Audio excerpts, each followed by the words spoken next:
5장 1절에서 11절.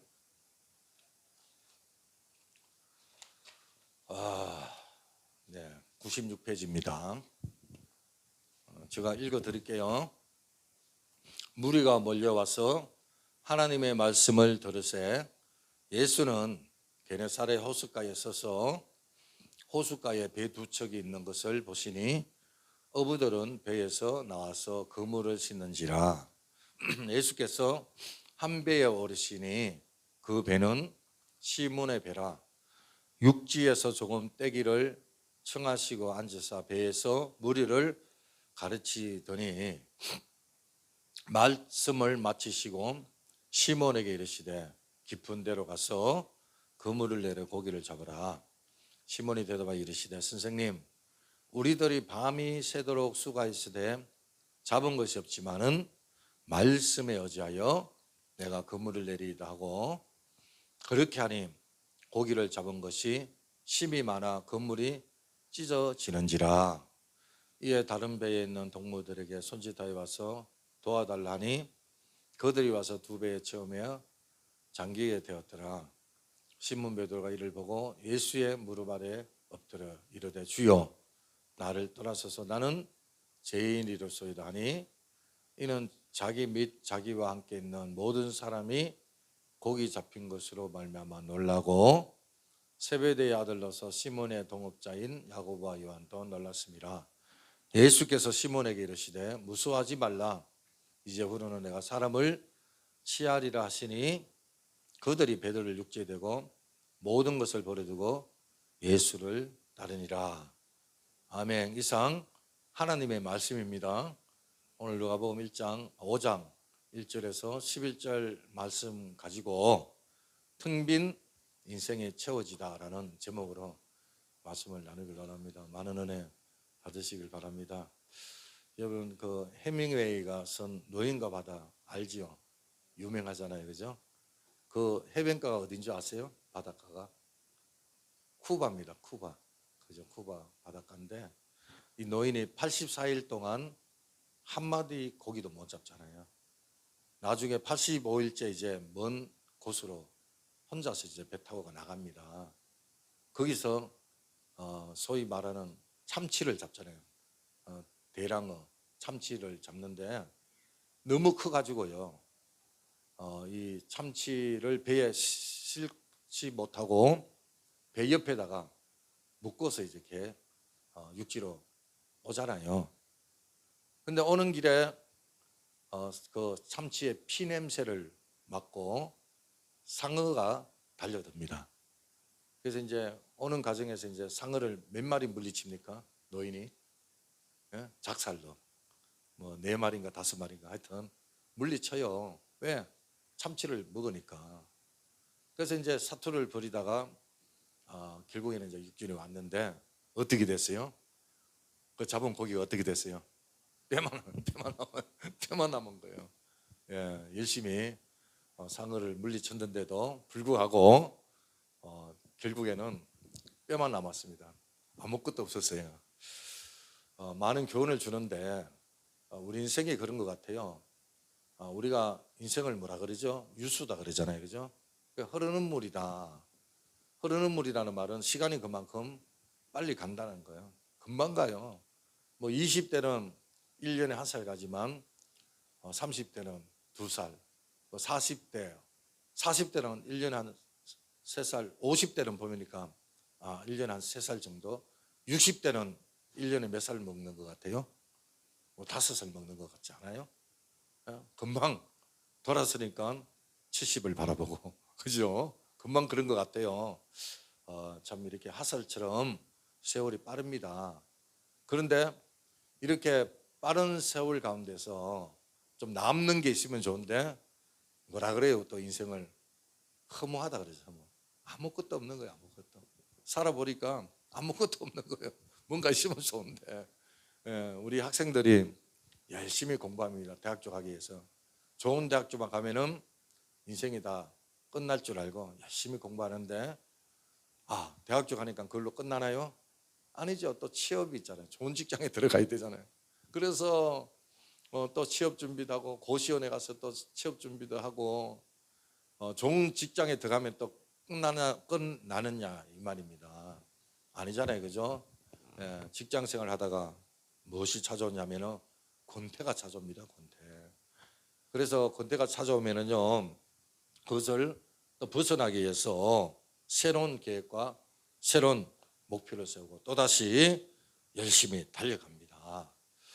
그런데 인생은 보니까 이렇게 열심히 달려가도 인생이라는 게 참 이게 허무하고 참 그렇다라는 거예요.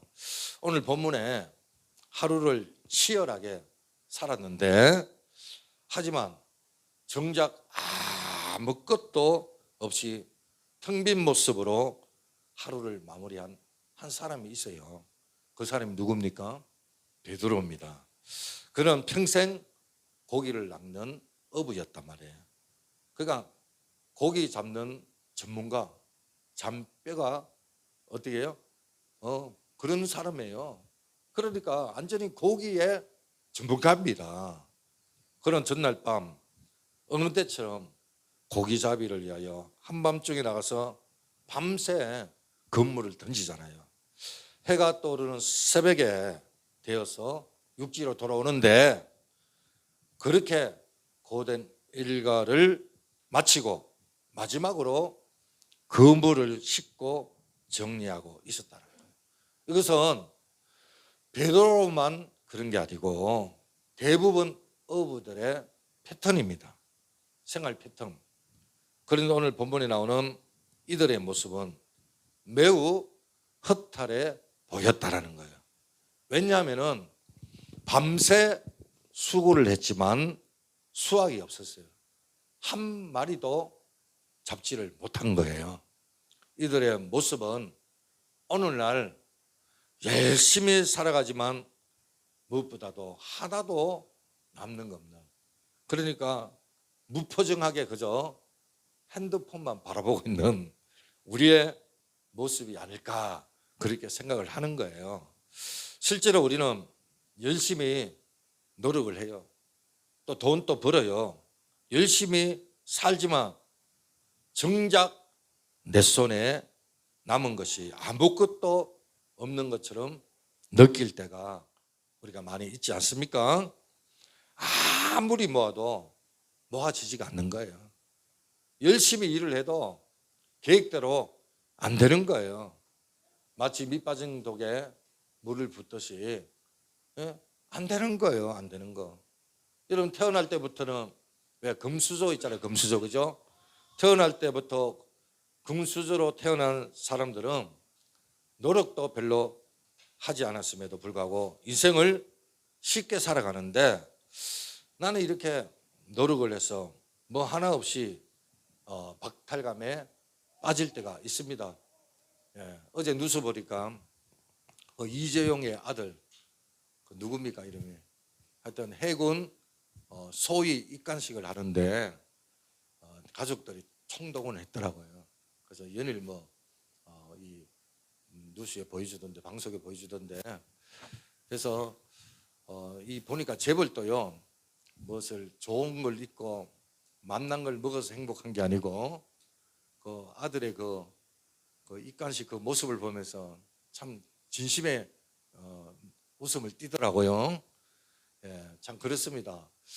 그런 금수저들은 또 노력하지 않아도 이렇게 잘 모으고 잘 사는데 그렇지 못하면은 참 힘든 세상인 것 같아요. 그래서 도저히 미래가 보이지 않는, 그래서 열심히 살아도 나는 무엇 하나 이룰 수 없구나, 그런 허무감에 빠지기도 한다라는 겁니다. 이는 마치 밤새 수고했지만 고기 한 마리 잡지 못한 채 빈손으로 그물을 싣는 오늘 본문에 나오는 어부들과 같은 거예요. 자, 예수님은 하루 종일 밤새도록 수고했지만 무엇 하나 손에 쥐어지 못하고 그물을 정리하고 있는 베드로를 찾아가서 배를 좀 빌릴 수 있겠느냐라고 말을 겁니다. 베드로는 이전에 주님을 만난 경험이 있기 때문에 거절하지 못하고 배를요 예수님께 빌려줍니다. 예수님은 베드로의 배 위에 올라가서 사람들에게 말씀을 가르치잖아요. 말씀을 마치고 이제 베드로를 향하여 다음과 같이 말을 합니다.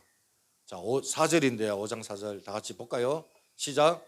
말씀을 마치시고 시몬에게 이르시되 깊은 데로 가서 그물을 내려 고기를 잡으라. 이 말씀은 베드로 입장에서는 상식적으로 납득하기 힘든 거예요. 받아들이기 힘든 주님의 말씀이거든요. 왜냐하면은 왜 상식적으로 납득하기 힘드냐면은 먼저 물고기의 특성은 뭐예요? 밤에 많이 다닙니다. 그 물고기는 밤에 잡히지 낮에 잡히지 않습니다.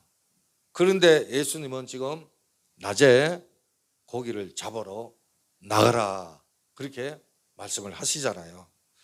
이 같은 예수님의 말씀은 베드로의 입장에서 황당하고 도저히 받아들일 수 없는 요구인 거예요. 사실 베드로 입장에서는 이 갈릴리 바다 누구보다도 잘 알지 않습니까? 그죠? 어릴 때부터 그 바다에서 고기를 잡았기 때문에 누구보다도 잘 압니다. 어느 시기에 또 어느 지점에 고기가 있는지 어부들은 그건 모르겠어요. 그걸 다 안다고요. 그러니까 이 예수님의 그 말씀은 좀 이렇게 받아들이기가 쉽지 않은 거죠. 여러분, 그것도 예수님은 직업이 뭐예요? 목수잖아요, 목수. 어부가 아니에요. 베드로는 어부였지만 예수님은 목수단 말이에요. 그러니까 예수님 선생님이 뭘 그렇게 아시겠냐 이런 생각을 할 수가 있잖아요. 그리고 또 그 예수님이 깊은 데에 가서 그물을 던지라. 지금 시간이 또 그런 시간이 아닙니까? 베드로는 밤새도록 수고했다 그랬잖아요. 밤새도록, 그죠? 밥이 맞도록 헛수고했기 때문에 피곤이 가중됩니다. 우리가 장사를 해도요, 손님이 많으면 피곤한 줄 몰라요. 근데 손님이 없으면 덜 피곤한 것 같지요? 그렇지 않습니다. 더 피곤해요. 손님이 많으면 시간 가는 줄 모르지만 고기 잡는 것도 마찬가지일 거예요. 던지는 곳마다 고기가 올라오면 힘이 나잖아요. 근데 빈 그물만 밤새도록 끌어올렸다고 한번 생각해 보세요. 피곤이 가중되거든요. 어떤 분은 호주머니에 돈이 있으면 안 아픈데 돈이 없으면 아픈 분이 있어요. 그건 왜 그럴까요? 돈이 약도 아닌데 돈이 없으면 아픈 분이 계시더라고요.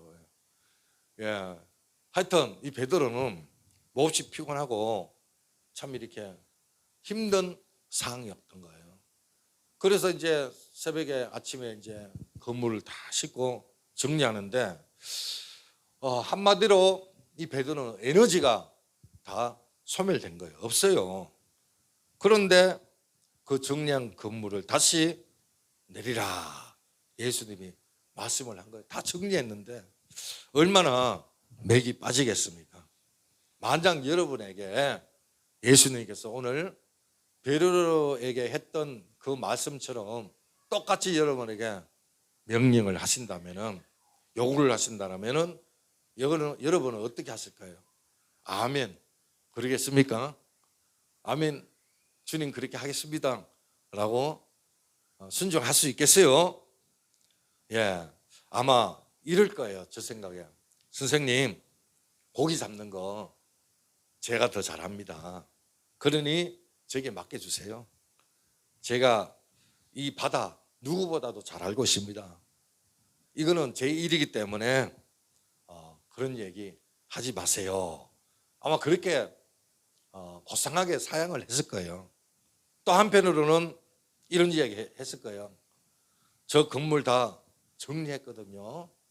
제가요 밤새도록 고기 잡았는데 한 마리도 잡지 못해서 이제 건물을 다 정리하고 다음 날 이제 또 나가야 되니 참 이렇게 주님 말씀 무슨 말씀인지 알겠는데 주님 말씀에 순종하는 게 쉽지 않겠습니다. 저도 또 지금도 많이 지쳐 있고 너무 많이 힘듭니다.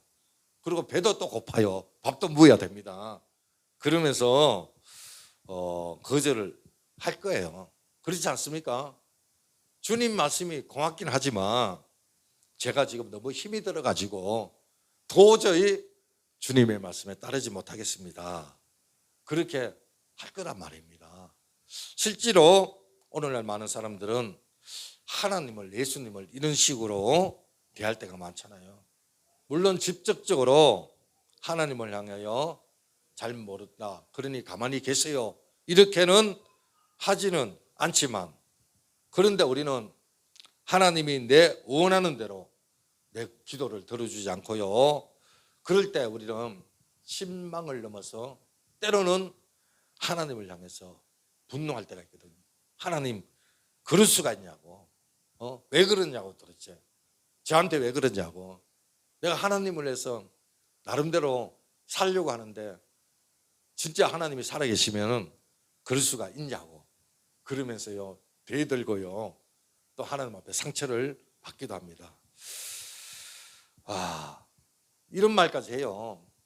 하나님이 정말 나에게 도와준 게 뭐가 있냐고. 내가 하나님을 믿는데 하나님은 나에게 복을 주시는 분이고 도와주시는 분이라고 분명히 말씀하셨는데, 근데 하나님이 실제로 내가 노력한 거 외에 정말 내가 깜짝 놀랄 정도로 나를 도와준 게 과연 뭐가 있냐, 그러면서요 생각을 하고 따지는 경우가 많이 있습니다.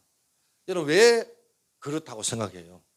왜 많은 사람들이 그런 식으로 하나님을 믿을까요? 간단합니다. 내가 하나님보다 내 인생을 더 잘한다고 생각하기 때문에 그런 거예요.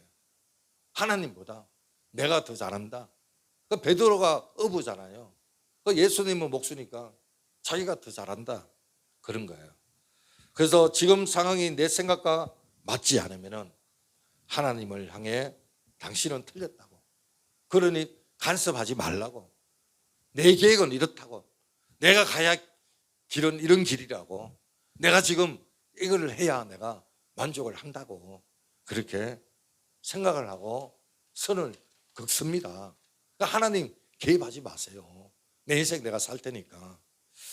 근데 하나님보다 내가 과연 내 인생을 더 잘할 수 있을까요? 더 확실하게 알 수 있을까요? 그럴 수 없습니다, 여러분. 하나님은 만물을 창조하신 분이잖아요. 우리를 창조하신 분이거든요. 결코 내 생각대로 움직이는 분이 아닙니다, 여러분.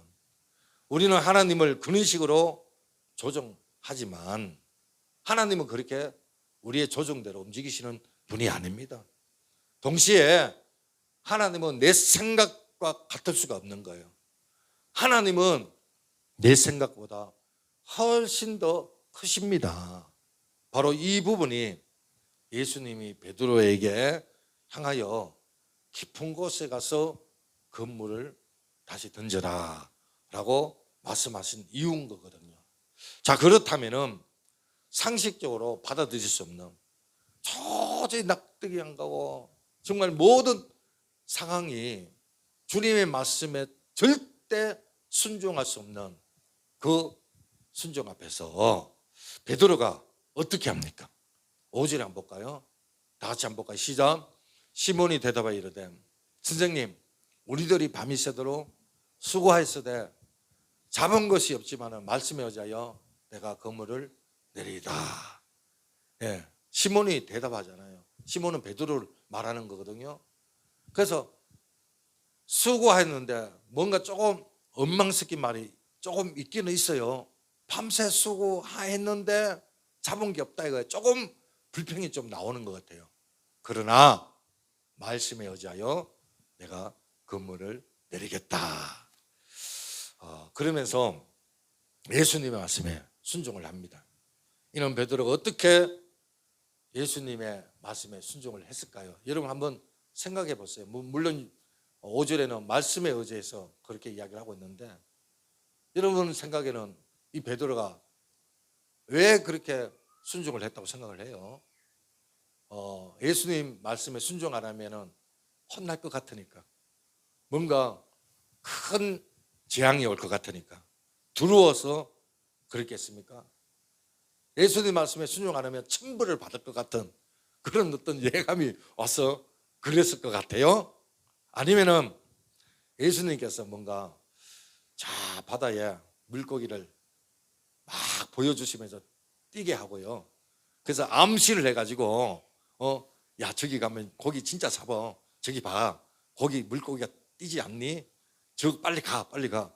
뭔가 암시를 했기 때문에 그래서 가면은 무조건 고기를 잡을 것 같은 그런 예감이 있어서 그렇게 순종을 했냔 말이에요.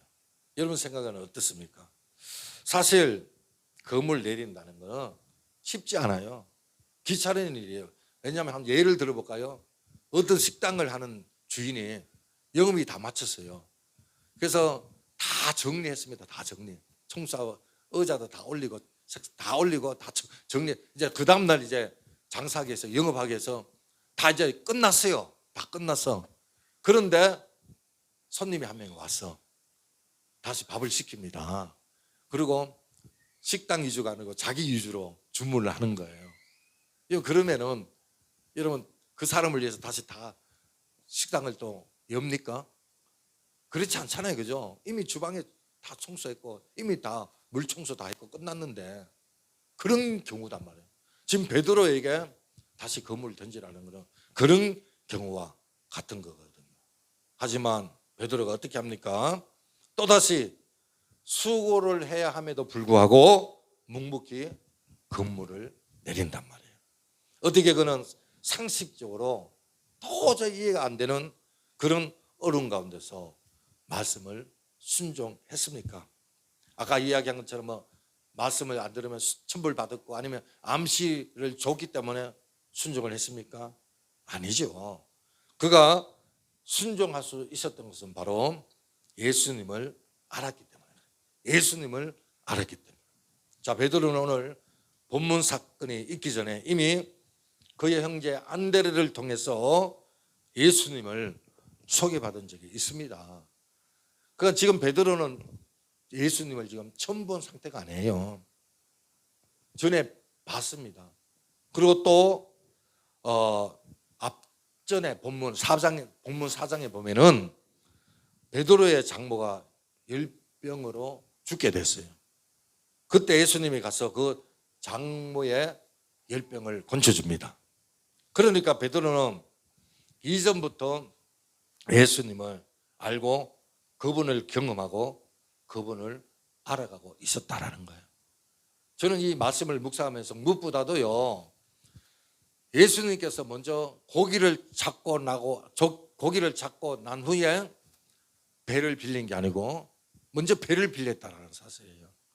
배를 빌리고 그리고 예수님은 뭘 했습니까? 그 배 위에서 많은 사람들이 몰려왔잖아요. 그죠? 그래서 예수님은 조금 육지에 떨어져서 배 위에 서서 사람들에게 말씀을 가르쳤거든요. 그때 베드로도 똑같이 사람들과 같이 예수님의 말씀을 들은 거예요. 그러니까 그 말씀은 신비로운 말씀이고 이제까지 듣지 못한 그런 말씀이었던 거죠. 그래서 어쨌든 장모의 열병이 치료를 받고 또 예수님이 말씀하시는 여러 가지 말씀을 들으면서 저분은 보통 분이 아니다 라는 것을 베드로는 알게 된 거죠. 그래서 적어도 이분의 말씀은 아무리 내가 생각해도 터무니없는 말씀이다 할지라도 이분의 말씀은 뭔가 있을 거야 그러면서 순종을 했다라는 거예요. 그렇지 않습니까? 우리가 살다 보면 내가 신뢰하는 분들 있잖아요. 내가 존경하는 분이 있잖아요. 그 신뢰하는 분이 내 생각하고 내 방향하고 다르게 뭔가를 이야기해도 우리는 어떻습니까? 그분을 신뢰하기 때문에 이야기를 듣는 거거든요. 그죠? 신뢰하기 때문에 듣는 거예요. 내 생각에 딱 떡밥이 안 가도 그분을 신뢰하기 때문에 묵묵히 그 일을 감당하는 거죠. 여기서 우리가 유의할 부분이 있는데, 성경에서 말하는 순종은 마치 억지로 하는, 마지못해서 하는 그런 순종, 그래서 또 두려워서 하는 순종, 그거 순종이 아닙니다. 여러분, 성경에서 말하는 게 아니죠. 성경에서 말하는 순종은 우리가 하나님을 알아가는 만큼, 하나님을 안 만큼 우리는 그분을 신뢰하고, 그래서 그 신뢰 바탕에서 하는 순종이 진정한 순종이라는 거죠. 그러다 우리가 완전히 하나님을 이해하고 하나님을 완전히 신뢰해야만이 우리가 순종할 수 있느냐? 그것도 아니죠. 하나님을 온전히 알지 못하면 우리는 하나님 말씀 앞에 진정으로 순종할 수가 없는데, 근데 우리가 하나님을 알아가면서 우리는 하나님 말씀에 순종할 수가 있다는 거예요.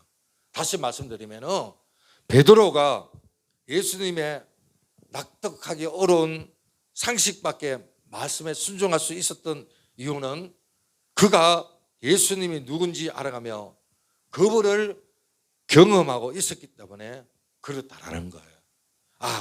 이분은 다른 종교 지도자와 다르다. 바로 이것 때문에 그는 바로 순종을 할 수 있었던 거예요. 만약 우리가 하나님에 대해 아무것도 알지 못한 채 그냥 믿는다고 하면은 우리는 진정 하나님을 믿는다라고 말할 수 없겠지요.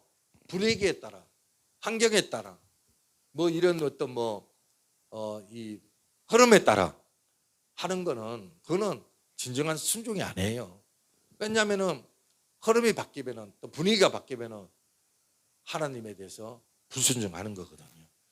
내가 믿는 하나님이 진짜 하나님인지, 내가 만들어낸 그런 하나님인지, 혹 누군가에 의해 각색된 그런 하나님인지 우리는 알아야 되는 거예요. 순종 마찬가지입니다. 아무것도 모르고 순종하는 것, 그것은 무엇인지, 정말 진실한 순종인지 구별 방법이 없잖아요. 여러분, 성경이 말하는 순종은요, 하나님을 향해서 올바른 반응을 보일 때 그게 진정한 성경에서 말하는 순종인 거예요. 우리가 하나님을 바로 알고 하나님을 신뢰하게 될 때 올바른 순종을 하는 거거든요. 예수님은 자신에 대해서 아무것도 모르는 베드로에게 갑자기 말도 안 되는 요구를 하시면서 순종하라, 그렇게 하지 않았어요. 예수님은 그동안 베드로를 찾아가 주셨고, 만나 주셨고, 그의 장모 열백을 고쳐 주셨고, 말씀을 하셨고, 예수님 자신이 누군가를 베드로에게 알리시고 난 후에 베드로에게 이해하지 못하는 명령을 하십니다. 이를 바탕으로 예수님을 향한 신뢰와 결단을 베드로에게 요구를 하는 거예요. 오늘 우리도 마찬가지입니다. 우리는 하나님을 알아가는 만큼 하나님께 순종을 하는 거예요. 여러분, 전에 우리가 예수님을 믿고 방언도 하고 열심히 교회 일도 하고 전도도 많이 하고, 그런데 어느 날 주님을 떠나가지고요, 하나님을 원망하고 오히려 욕을 하고, 교회에 대해서 욕을 하고 하나님을 아주 비방하는, 완전히 하나님을 떠난 그런 사람들이 얼마나 많이 있습니까? 왜 그렇습니까, 여러분? 그래서 그때 자기는 하나님을 위해서 하고 순종을 하고 하나님을 위해서 일을 한다고 말을 하고 했지만 그게 아닌 거죠. 하나님께 한 게 아니죠. 사람에게 한 거죠. 환경에게 한 거예요. 분위기에 따라서 한 겁니다. 그러다가 어느 결정적인 순간에 하나님은 온데간데 없는 겁니다. 그래서 우리가 하나님께 순종하는 데 있어서 하나님을 알고 하나님께 순종하는 게 얼마나 중요합니다. 여러분, 하나님을 알면서 하나님께 순종하는 사람은요, 환경이 어떻지 간에 그냥 하나님만 바라보는 거예요. 그렇지 않습니까? 하나님이 제대로 알기 때문에. 그래서 하나님을 알아감이 너무나 중요한 거예요. 그래서 우리는 하나님을 바로 알아야 돼요. 예배를 통해서, 사랑 모임을 통해서, 또 양육을 통해서 우리가 끊임없이 하나님을 알아가야 되는, 특히 말씀을 통해서 과연 내가 믿는 하나님이 누군가가 강요하고 누군가가 믿으라 하고 누군가 좋다고 이야기해서 믿는 게 아니고 정말 내가 그 하나님을 좀 알았으면 좋겠다. 그래서 어떤 분은 그러잖아요. 하나님, 다른 사람 이야기하는 거 말고요, 하나님이 나에게 직접 좀 말씀해 주세요. 누가 말하는 거 이제 싫어요. 하나님이 직접 나에게 직접 좀 말씀해 주세요. 그렇게 기도하는 분도 있단 말이에요. 왜? 하나님을 알고 싶어서. 과연 내가 믿는 하나님, 막연하게 그냥 할 일 없어서 믿는 그게 아니라 정말 살아계신 하나님을 만나고 싶은 거거든요. 그래서 여러분이 성경을 보는 거 중요합니다. 필사하는 거 중요합니다. 그리고 말씀 앞에서 우리가 기다리는 것도 중요한 겁니다.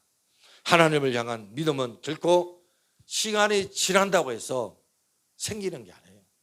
믿음이요, 시간 지난다고 생기는 게 아니에요. 내가 하나님을 알아가고 인격적으로 그분을 만나야만이 우리가 그분을 제대로 알게 되는 줄로 믿습니다.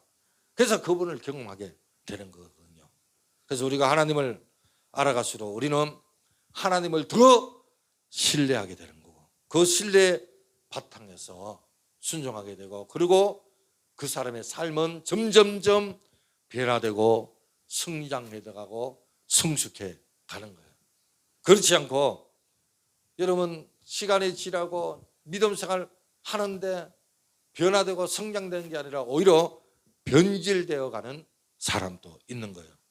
이유는 뭡니까? 하나입니다. 그 사람이 하나님을 알아가느냐, 하나님을 경험하느냐. 하나님을 알아가고 경험하는 만큼 그 사람에게 변화와 성장과 성숙이 있는 거예요. 오늘 여러분이 갈수록 하나님을 알아가시길 바랍니다. 하나님을 경험하시길 바랍니다. 그래서 여러분 삶이 변화가 있고 성장이 있고 성숙이 있기를 주님의 이름으로 축원드리겠습니다. 만약 우리가 하나님을 알아가는 것, 하나님을 경험하는 거 없이 그저 종교생활 그친다면은 주님이요 얼마나 답답해 할까요? 오늘 베드로 도저히 순종할 수 없는 그 말씀 앞에 하나님을 알았기에, 주님을 알았기에 순종을 했잖아요. 순종을 했을 때 하나님이 베드로에게 주신 축복이 있어요. 뭐가요? 다 같이 볼까요? 시작. 그렇게 하니 고기를 잡은 것이 힘이 많아 그물이 찢어지는지라. 베드로는 이해하기 어려운 상식밖에 예수님 말씀이지만 순종을 했을 때 이번에는요 한 번도 경험하지 못한 그물이 찢어질 정도로 고기를 잡았다는 거예요. 그래서 혼자서 도저히 끌어당길 수가 없어서 주변에 있는 빈배에 있는 친구들을 부르잖아요. 2배를 더 불러요. 그 배에 가득 실은 엄청난 역사가 일어나는 거예요. 이때 베드로는 기쁨과 한이보다 오히려 두려움에 떨리는 겁니다. 그래서 그는 예수님께 엎드려 단같이 고백합니다. 8절에 볼까요? 시작. 시몬 베드로가 이를 보고 예수의 무릎 앞에 엎드려 이르되 주여 나를 떠나소서 나는 죄인입니다. 신앙은 내가 죄인이라는 걸 고백할 때부터 시작한 거예요. 내가 잘났습니다. 나는 죄인이 아닙니다. 그 사람 하나님 몰라요. 정말 하나님을 만난 사람은요 나는 죄인입니다. 나는 죄인입니다. 나는 아무것도 아닙니다. 눈물밖에 안 나는 거예요. 여러분 우리가 사실 주님 앞에 서면 할 말이 뭐가 있습니까? 눈물밖에 더 있습니까? 나는 부족하고 나는 아무것도 아닌데 하나님의 자녀로 삼아주시고 은혜 주셔서 얼마나 감사합니까? 그죠? 그래서 하나님을 만난 사람은요 하나님을 제대로 만난 사람은 특징이 있어요. 두려진 특징이. 그게 뭐냐? 두려움이 있어요. 하나님에 대한 그 크신 하나님 위협 앞에 두려움이 있다라는 거예요. 그래서 그 두려움 때문에 내 마음대로 살지 않습니다. 여러분 그 대표적인 예가 이사야 선지자인데 우시야 왕이 죽던 해에 그가요 성전에 들어가서 기도하는데 환상을 보라잖아요. 하나님의 영광을 보게 됩니다. 그때 그가 하나님의 영광을 보자마자 뭐라고 고백을 합니까? 하루다 나는 망하게 됐다. 나는 부정한 백성 중에 거하면서 하나님의 백성은 하나님을 비웠다. 그러면서 나는 망하게 됐다. 그러면서 나는 죄인이다. 그러면서 회개하고 참회를 하지 않습니까? 여기 베드로는 주님은 정말 위대하시고 놀라운 주님을 경험하면서 이제까지 한 번도 경험하지 못한 그 예수님을 경험하면서요, 자신을 보게 되는 거예요. 자신을, 지나간 자신을 보게 되는 거예요. 그러면서 자기 나는 죄인이다 그런 고백을 하잖아요. 그런데 예수님께서 그런 베드로에게 또 다른 사실을 가르쳐 줍니다. 그것은 거룩하고 안전하신 예수님이 연약하고 너무나 보잘것없는 죄인인 자신을 찾아와 제자를 부르신다는 사실입니다. 이 사실을 인하여 베드로는요, 이전까지 없었던 완전한 새로운 자기의 정체성을 가지게 되는 거예요. 이 베드로는 전에는 자기의 삶이, 자기 결정하는 중요한 가치관이 뭐냐 하면은 고기를 많이 잡으면은 야, 내 실력이 이 정도야 그러면서 자기의 어떤 이 자신감, 가치관이 높아졌습니다. 모든 존재의 가치가 고기 잡는 데 있었단 말이에요. 반면에 업으로서 고기를 잡지 못하면은 자신의 삶은 한없이 낮아지고 한탄스럽게 하고 자기의 능력을 나는 이것밖에 안 돼. 그러면서 실패한 인생으로 여기게 된 거거든요. 이렇게 자기의 어떤 가치관이나 정체성을 고기를 많이 잡느냐 못 잡느냐, 인생을 성공하느냐 실패하느냐, 그게 돈을 많이 버느냐 돈이 많이 못 버느냐, 거기에 자기 인생 정체성을 자기는 기준을 삼았는데, 근데 지금은 그게 아닌 거예요. 지금 베드로 손에는 아무것도 없어요. 열심히 사는데 빈 건물이었단 말이에요. 근데 예수님은 이런 베드로를 찾아와서 텅 빈 인생을 채워줍니다. 그 텅 빈 인생을 채워주면서 이제는 내가 돈을 많이 벌고 적게 벌고 고기를 많이 잡고 내가 인생을 성공하고 실패하고 거기서 너의 가치가 결정되는 것이 아니고 너의 정체성이 기준이 되는 게 아니고 이제 또 다른 텅 빈 인생을 채우는 비결을, 정체성을 우리 주님께서 가르쳐 주는데 그게 바로 10절입니다. 자, 볼까요?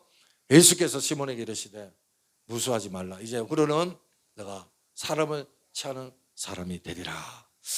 예수님 말씀이 그렇습니다. 너는 고작 고기를 더 많이 잡고 돈을 더 많이 벌기 위하여 사는 존재가 아니라는 거예요. 너가 성공하고 인생에 있어서 다른 사람들보다 더 많은 것을 소유하고 좋은 아파트에 살고 거기에 너가 다가 아니다라는 거예요. 너에게 내가 생각하는 것보다 더 훨씬 크고 놀라운 삶의 의미와 가치가 있다는 것을 지금 가르쳐 주고 있는 거예요. 그것이 뭐냐? 나를 따라오라는 거예요. 나를 따라오라. 나를 따라오너라. 내가 너에게 그 삶을 주겠다. 진정한 삶을 주겠다는 거예요. 너의 가치, 너의 존재, 너가 왜 이 땅에 사는지, 너의 진정한 가치가 뭔지 주님은 알려주는 거예요. 나를 따르라. 여러분, 개인의 성취만을 위하여 살아가는 삶은 결코 공허하고 쉽게 흔들립니다. 오늘 그 어느 때보다도 경쟁에 치열한 세상에 우리가 살고 있지 않습니까? 우리가 그 하나를 이루고 성취한다 해서 끝나는가요? 아니잖아요. 또 하나를 이루기 위해서 얼마나 또 치열한 경쟁 속에서 우리가 살아가야 합니까? 그리고 하나를 이루면 또 이루어야 되고 또 이루어야 되고, 그래서 결국에는요, 그 성과에 대해서 기쁨과 한이가 아니라 오히려 나중에는 허무만을 느끼고 정말 고통만을 느끼는 거예요.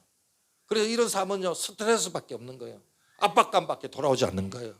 그래서 이런 삶이 반복되니까 도대체 나는 어디서 왔어? 나는 무엇이며 나는 무엇을 위해서 사는가? 그런 삶에 대한 회의감과 막막함을 느끼는 거예요. 바로 이게 바로 우리 인생의 빈 인생이라는 거예요. 이런 인생에 예수님이 그동안 우리가 생각지도 못했던, 전혀 살지 않았던 방식을 지금 우리에게 요구하는 거예요. 베드로에게 지금 요구를 하는 거예요. 예수님은 베드로에게 새로운 삶을 말씀을 하시잖아. 이제는 더 이상 개인적인 배를 위해서 살지 마. 너 성취와 성공을 위해서 삶에서 이제 벗어나. 이제는 다른 사람을 위해서 살아야 돼. 남을 살리는 어부가 되라고. 예, 그런 삶을 살 때 너는 새로운 인생의 열매를 경험하게 될 것이다. 그렇게 말씀을 하시는 거예요. 예수님은 이러한 삶을 자신이 친히 먼저 보여주셨잖아요. 왜냐하면 예수님이 하나님이었잖아요. 하늘 보좌를 다 버리고 낮고 낮은 이 땅에 오셔서 십자가의 죽으심으로 인해서 우리가 오늘 이 자리에 있는 줄로 믿습니다. 우리를 하나님의 자녀로 삼아 주신 거거든요. 사랑하는 여러분, 예수님은 베드로에게, 어버이였던 베드로에게 너 전도하러 가라고 그렇게 말씀하지 않습니다. 예수님은 그를 향하여 사람 낚는 어부가 되라고 했습니다. 이게 뭡니까? 그가 새로운 지금 하는 그런 일들을 다 무시해버리고 다른 데서 가서 다른 삶을 살아라, 선교를 떠나라, 그게 아니잖아요. 우리 주님은 베드로의 삶을 배려했습니다. 존중해 주셨습니다. 베드로가 평생 했던 그 어부로서 살았던 그 삶의 특징과 상황과 그의 몸에 익은 어부로서의 기능과 자질을 그대로 사용을 하라는 거예요. 단지 그동안에는, 전에는 너 자신을 위해서, 너 배를 위해서 살았다면 이젠 남을 위해서 살아. 나같이 초처럼 자기를 태워서 주위를 밝히는 초처럼 말이에요. 남을 위해서 사람 낚는 어부가 되라는 거예요. 베드로를 일터로 불러주셨던 우리 주님이 우리를 내 삶 현장에서, 내가 있는 그 자리에서 우리를 불러주신 줄로 믿습니다. 그래서 여러분, 우리가 각자 그 삶 가운데서 우리가 전에는 내 자신을 위해서 살았다면은 이제는 그 달란트와 주님 주시는 그 성품과 특성 가지고 남을 향해서 살아라고 이야기를 하는 거예요. 영혼을 섬기면서 상대방을 섬기고 남을 위해서 희생하고 살아라고 이야기하는 거예요. 쉽게 말하면 영혼을 요구하는 셀프가 되라는 거예요. 그동안 오로지 자기 성취, 자기 성공만을 위해서 살아왔지만 이제는 그것을 내려놓고 똑같은 자리지만 영혼을 바라보고 주님이 사랑하는 영혼, 그 영혼을 어떻게 섬길 수 있을까 고민하며 살아라는 거예요. 여러분, 그렇습니다. 영혼을 섬기고 영혼을 위해서 살아갈 때 우리의 정체성이 새롭게 생기게 될 것이고 우리의 가치관은 새롭게 빛나게 될 줄로 믿습니다. 그런 삶이 여러분 기쁨의 삶이라는 거예요. 행복이 찾아오는 삶이라는 거예요. 나의 나된 삶이라는 거예요. 보람된 삶이라고 이야기하는 거예요. 그래서 여러분, 비결은 딱 하나예요. 묵묵히 섬기는 거예요. 묵묵히. 빈 깡통의 소리가 요란합니다. 여러분, 묵묵히 내가 섬기는 거예요. 내 자리에서 나의 도움이 필요한 분을 섬기고 그 영혼을 살리기 위해서 살아가는 거예요. 그래서 내가 남은 그 자리에는 나의 채취가 있고 향기가 남는 거예요. 여러분의 향기가 남는 그런 삶을 사시길 바랍니다. 여러분, 이제 삶의 방식을 바꾸시길 바랍니다. 영혼을 살리는 어부가 되고 영혼을 살리는 그런 사람이 되시기를 주님의 이름으로 축원드리겠습니다. 마지막으로 오늘 우리 주님께서 우리에게 주신 말씀이 있습니다. 다 같이 읽고 마치겠습니다. 시작. 예수께서 시몬에게 이르시되 무서워하지 말라. 이제 일어나 너가 사람을 취하리라 하시니. 이상. 하나님의 말씀입니다. 우리 찬송가 449장 부르시고 말씀을 생각하면서 기도하길 원해요. 예수님을 더 알아가게 하소서, 말씀에 순종하게 하소서, 다른 이들을 위하여 사는 삶이 되게 하여 주옵소서. 우리 말씀을 생각하면서 기도하겠습니다.